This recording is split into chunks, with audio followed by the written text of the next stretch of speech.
Thank you, Rita. Hello and welcome to Look North. On the programme tonight, pub owners in Yorkshire say a hike in business rates could result in more closures.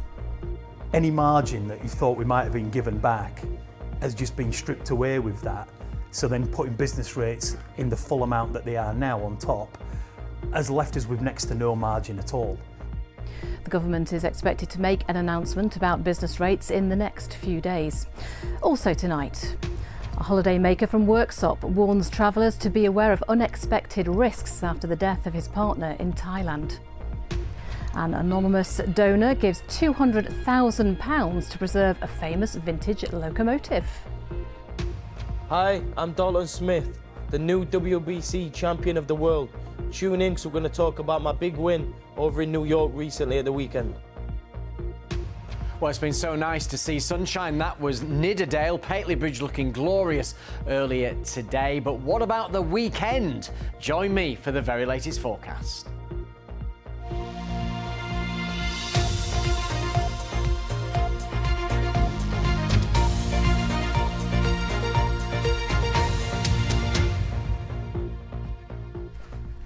Good evening and welcome to Friday's Look North. Yorkshire pub owners say they're worried venues will close if a planned hike in business rates goes ahead in April. The government have revalued businesses and plan to bring taxes back to pre-pandemic levels. But pubs say they can't afford it alongside other tax hikes and their overheads. Business rates are a local tax on most non-domestic properties like shops, offices and pubs, similar to council tax. Some small businesses are exempt, but in the last financial year, £1.7 billion was collected from businesses across our region. In her November budget, the Chancellor and Leeds MP Rachel Reeves scaled back business rate discounts that have been in place since the pandemic from 75% to 40% and announced there would be no discount at all from April. Well, the government is expected to make an announcement in the coming days to soften the effect of these looming rate rises on pubs, but the uncertainty is making landlords nervous, as Olivia Richwald reports. A pint in a pub, a cornerstone of British culture for generations. And that's why billions were poured into pubs and restaurants to help them survive the pandemic. But now business rates are due to increase significantly. At this pub in York, the rates are doubling to £18,000 a year. The energy costs here are probably multiplied by at least 3 times. The employers' national insurance rates that we pay now, thresholds have dropped from where you pay it and the rates increased. So it's like a twofold increase there. You take all of these things into account, including national living wage. Any margin that you thought we might have been given back has just been stripped away with that. So then putting business rates in the full amount that they are now on top has left us with next to no margin at all. Following an outcry from the pub industry, the government has hinted it might soften its tax hikes. But with the new financial year just 2.5 months away, it is an anxious time. I'm worried in the short term it's very uncertain because we've got no idea what's going to happen. So short-term uncertainty causes you medium and long-term problems. The Bluebell in Arkandale is a rural pub with a thriving restaurant and hotel rooms. Owner Simon is facing a business rate hike of £110,000 across his 4 pubs in North Yorkshire. That is on top of the £200,000 extra it cost us in national insurance hikes and minimum wage increases in the previous year. That hike alone is the reason why the pubs that are shutting every week right now, that's because of that extra cost to those people. If this cost comes on as well next year, then there's going to be a lot more people going to suffer as well. The government has said it recognises the significant value that pubs bring to communities, and it will make an announcement in the next few days to soften the effect of business rate hikes on pubs. But what will that be, and will it be enough? If this new reform does come into play, it's going to stop any growth and really change every aspect of what we've been doing. I have been very upset about it. In November, for the first few weeks, I was just physically get myself so upset about the whole situation because it's just completely unfair. I think there's plenty of money in this country and they're not in the right place to ask for more from a very beaten up industry right now. Olivia Richwald, BBC Look North, North Yorkshire. Well, that's the view of some of the publicans in North Yorkshire, but what about the industry as a whole? Well, earlier I spoke to Greg Mulholland from the Campaign for Pubs and asked him what they were calling for. Well, you've heard from those really powerful case studies just how disastrous this is for pubs. And what we're calling for is, first of all, for the government to scrap the revaluation that is coming in April, which is completely unfair and is putting pubs' business rates at a level that's not only unsustainable in April, but will go up year on year. And they need to keep the current level of business rates relief, only 40%, they need to keep that in place and deliver genuine reform from April next year. Because after all, in opposition, the Labour Party promised to scrap business rates and replace it with a fairer system. So we need that genuine reform and we need a much fairer system of business rates for pubs. Now, the landlords in that piece were talking about thousands of pounds. Is that unusual or is that typical for everyone? That's absolutely typical, and some of the increases are absolutely astronomical because of these huge increases in rateable values through this unfair and unjustifiable revaluation. At the same time, the government is wrongly taking away the relief, this 40% business rates relief that pubs are reliant on. So over the next 3 years, average pub business rates bills will go up by 70%. On average, which is absolutely astronomical if action is not taken. So, you know, the government has said it's going to do a U-turn. That's very welcome, but we need to see the details of that U-turn. Yeah, we don't have the details yet. Are you concerned that there could be more closures? I'm afraid we're very concerned about that, and unless this whole system is changed, I'm afraid there will be more publicans that simply can't carry on, simply can't make ends meet. We've seen rises in national insurance, in minimum wage. The costs are just going up and up and up, and this business rates bombshell, which is what it is simply unsustainable. It will literally be impossible for many pubs with a good turnover, a good business, to make a profit. But the discount has been in place since the pandemic. Some might argue it's time for a change. Well, the reality is that this current cost of living crisis is at least as serious for pub businesses. Not only have we seen energy bills go through the roof after the last few years, all prices going up, the price of beer, the price of everything, all bills, but also consumers, customers, pub goers are feeling the pinch. All of us are feeling the pinch, and it's much harder to go out. So the footfall is lower. So that combination of things means that pubs need continued support. And if the government is serious about wanting to drive the economy, it needs to do it through local businesses, including pubs. And that means a fair tax system that reflects that important economic value to local economies and the national economy, as well as that important community and social function that pubs play. Yeah, well, we'll have to wait and see in the next few days. Greg, thank you for your time this evening. Thank you. Next tonight, a man has been taken to hospital with serious injuries after being assaulted in Dewsbury this afternoon. Pictures on social media suggest that a weapon was used in the broad daylight attack. The bus station has been partially closed, and Nathan Turvey is at the scene for us now. Nathan, what do you know? Well, Amanda, as you can see, South Street behind me is still cordoned off by police while this investigation continues. We're just around the corner from the main inner ring road here in Dewsbury, and Dewsbury Minster, the bus station, also just around the corner from here. The bus station is partially open, as you mentioned there, but some buses are being diverted. Now, we know from the police that what's happened here is that at just after 3 o'clock this afternoon, they were called out to reports that a man had been seriously injured near to where I'm standing this evening by the bus station. When emergency services arrived, they found that he had serious injuries to his legs. Now, unconfirmed reports on social media that you mentioned there that we haven't verified suggest that a machete may have been involved in the incident this afternoon. The air ambulance was called out to the scene. The man was taken to hospital where he's being treated this evening, and police are appealing for witnesses tonight. Nathan, thank you. A holidaymaker from Carlton in Lindrick near Worksop is warning fellow travellers to be aware of unexpected risks after the death of his partner in Thailand. Stuart Rayner lost his partner Kerry Bruce, who was from Doncaster, after she fell down an unguarded shaft at their hotel in June last year.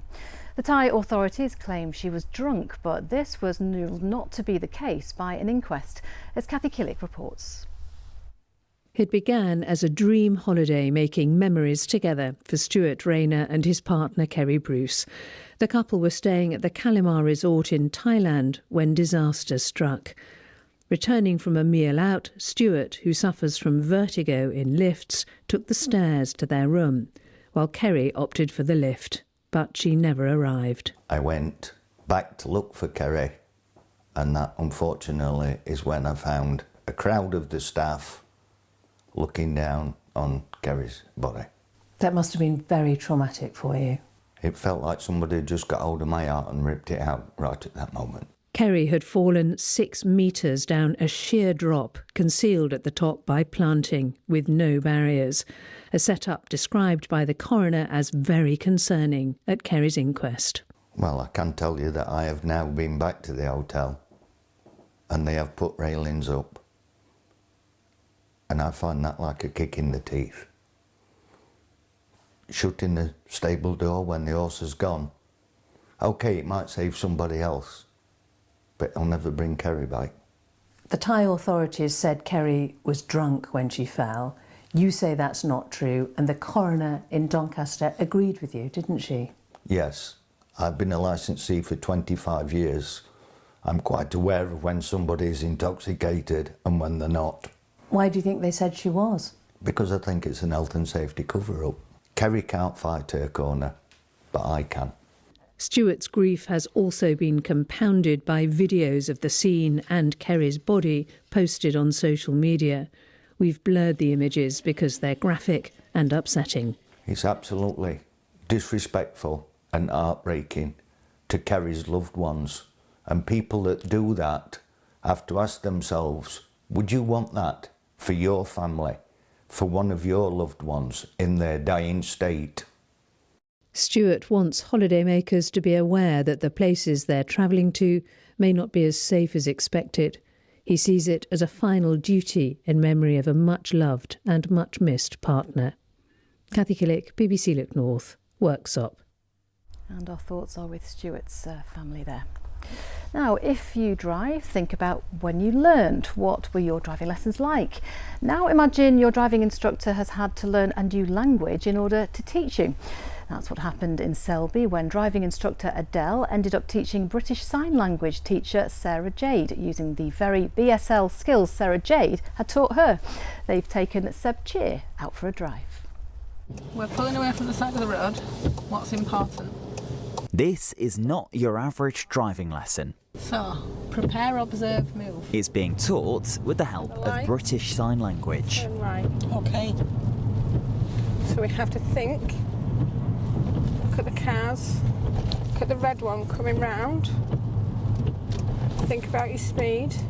Adele and Sarah Jade met each other when Adele signed up to a 4-week BSL boot camp being run by Sarah Jade. It's always kind of been something that I've wanted to do in the back of my mind, but then there's nothing really available in terms of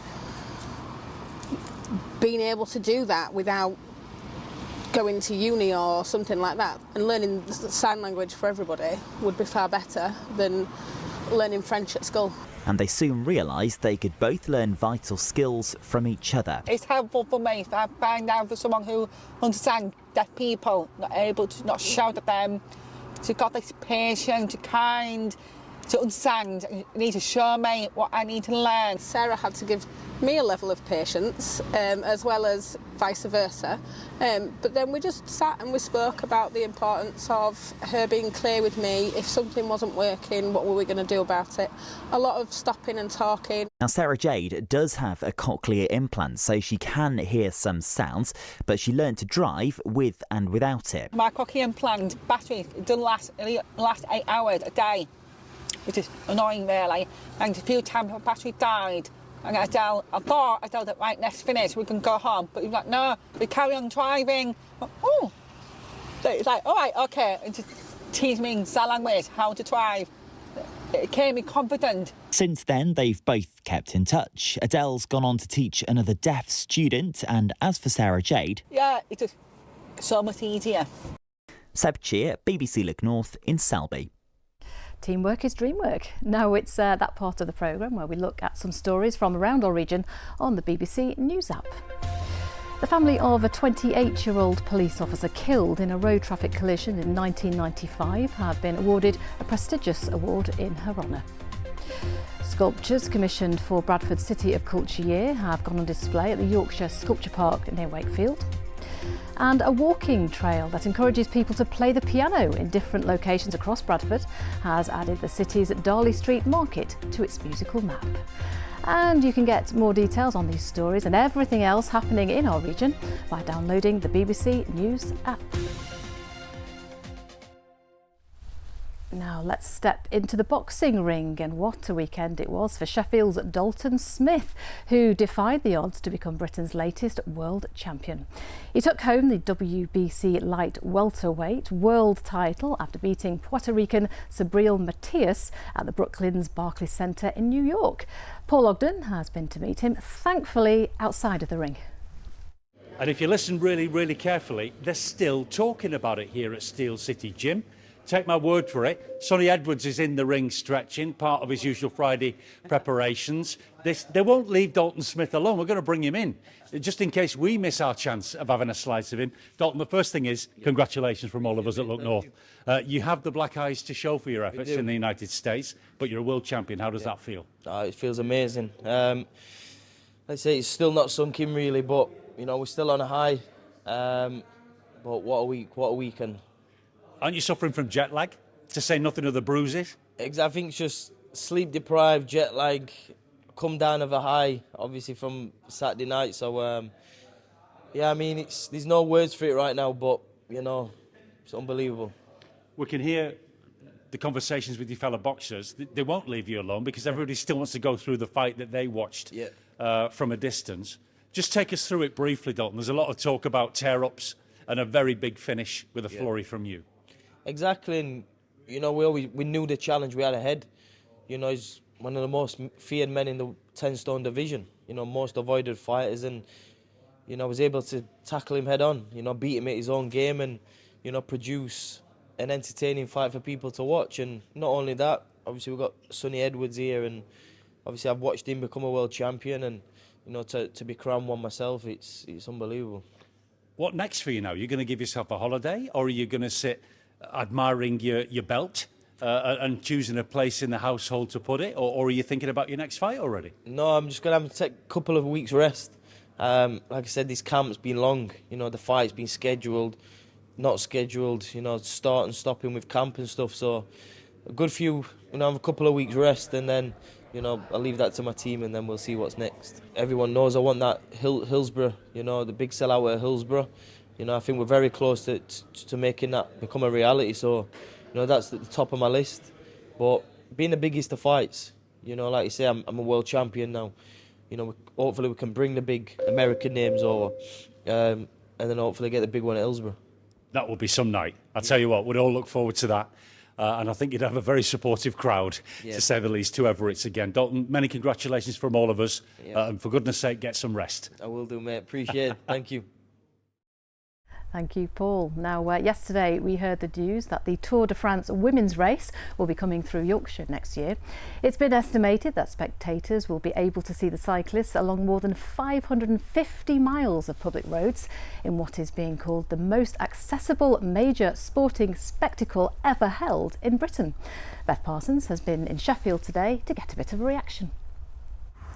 July 2027, the men's Tour de France will happen at the start of the month in the UK and the women at the end. And for the first time, it is the women who will have the delights of taking in Yorkshire on two wheels. If you watched it in 2014, that was the men's race, and probably blink and you'll miss them. They went by so quick, but the events that surrounded it, they were hard to miss. It was a huge atmosphere. This time round, next year, day one will take cyclists from Leeds to Manchester, and day two from Manchester to the glorious Sheffield. Now, Dave Coulson, you've joined me today. You're from Cycling Sheffield. You've had a bit of time to absorb the fact that it's coming. What's the reaction been like? I think the reaction's been one of excitement. Everybody remembers the tour coming in 2014 and how that was embraced by the cycling community and the people, you know, that knew nothing about bike racing and maybe even, you know, a long time since they've ridden a bike. But I think over the last 10 years or so, people have realised that the big bike race is a real spectacle, and when the sun shines, it's a great day to enjoy, whether you're particularly interested in bike racing or not, and it's free. That sunshine that we had in 2014, that was really the cherry on the top, wasn't it? There's a lot of hills as well, so people need to be ready for arriving here in Sheffield. That helps the spectator, because the riders are moving slower, so they get more of that spectacle lasts a bit longer. Good point, yeah, and you can see how tired they are as they slowly crawl by. We have also been talking to Sheffield Hallam University. Now, they were hugely involved in 2014. They sponsored the event when it was in Yorkshire, and yesterday they said £150 million could be coming to the UK because of the event. In 2014, the economic impact on Yorkshire was in the region of £100 million, and I'd expect that figure to be higher in 2027. So a lot of the spending that comes into the country from overseas will filter down to both local and regional economies. There is a bit of time to wait though, just over 500 days until the Women's Tour de France is here in Yorkshire. Plenty of time then to dust off your wheels and get into the cycling spirit. I bet it'll be here before we know it. Finally tonight, a historic steam locomotive famed for its appearance in the film The Railway Children is to undergo a much needed restoration. Tank engine number 5775 has been out of action for well over a quarter of a century. But now, thanks to an anonymous £200,000 donation, the much-loved loco will haul passenger trains on the Keighley-Worth Valley Railway once again. Our resident signaller, guard and driver, Phil Bodmer, has been to find out more.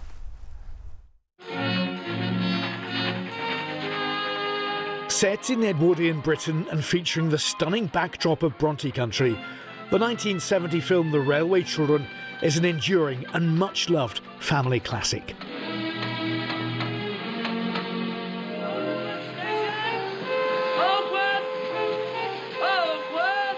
However, the popular pannier tank engine seen in the film has long since steamed.